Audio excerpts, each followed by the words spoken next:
Sega.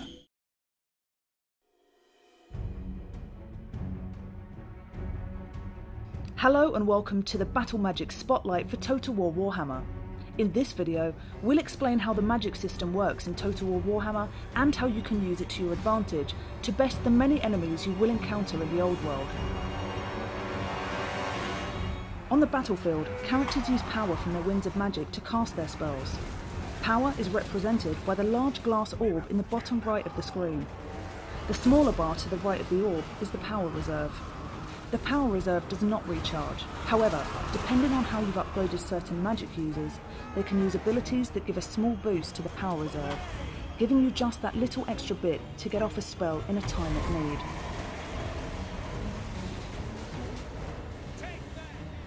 Magic on the battlefield has large tactical implications if used correctly. A light wizard, for example, can cast the net of Amintoka in an area to momentarily paralyse enemy movement.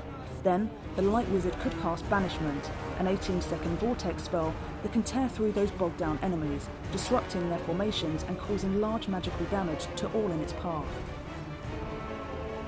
This type of 1-2 combo is perfect for enemies coming through tight spaces such as broken down walls or streets. However, combining spells such as these doesn't come cheap, and spending the majority of your winds of magic in large lump sums is always risky, as spells such as vortexes are unpredictable and have the potential to backfire. Some spells can be used to completely catch your enemy off guard. Can't quite chase down that pistolier cavalry that keeps shooting you from a distance?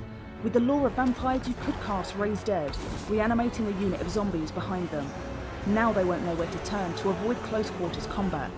Similarly, defenders of tight streets, gates or walls can be neatly exposed to a fresh unit of zombies climbing out of the ground to wreak havoc from behind, causing fear and panic to the defenders.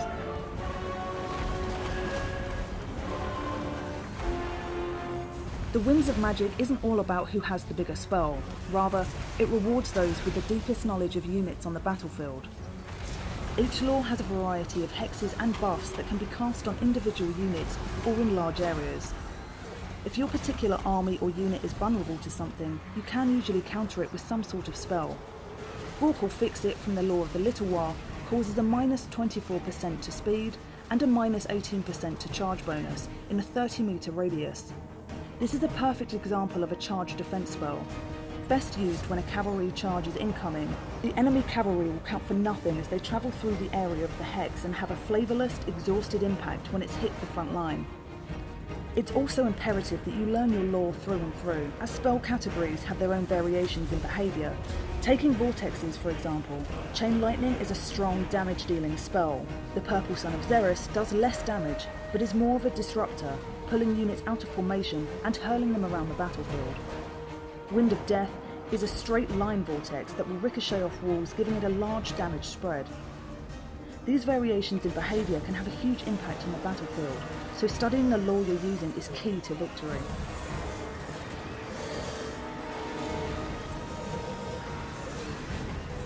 Not all races in Total War Warhammer access the Winds of Magic in the same way. The dwarves, for instance, have a natural resistance to magic and are mistrustful of the dark arts. They rely instead on runesmiths who bind the Winds of Magic to create powerful runes, which can be activated during a battle. Unlike the Winds of Magic, these runes never lose their power during a battle and can be activated after a small and brief cooldown period, making runesmiths an incredibly powerful and effective foe on the battlefield.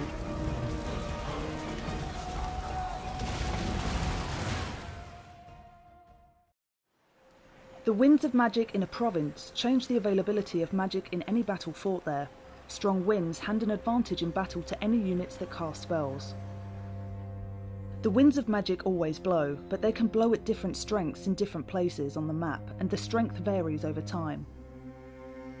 The strength of the Winds of Magic at the location of a selected army is shown on the army panel and prior to battle on the pre-battle panel. The strength of the Winds of Magic in any province may be increased or decreased by certain stance or heroic actions. I am in ascent. There are a variety of magic users in Total War Warhammer, each with their own tech tree that allows you to choose and upgrade the spells you want to unlock for that particular character. These unique lords, heroes, and units have access to different laws of magic. A Bright Wizard, for example, has access to the Law of Fire, while a celestial wizard has access to the law of heavens.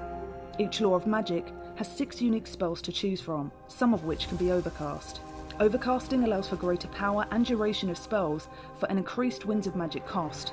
However, overcasting also comes with a 50% miscast chance, meaning your spellcaster could potentially harm themselves. That's all for our Battle Magic Spotlight in Total War Warhammer.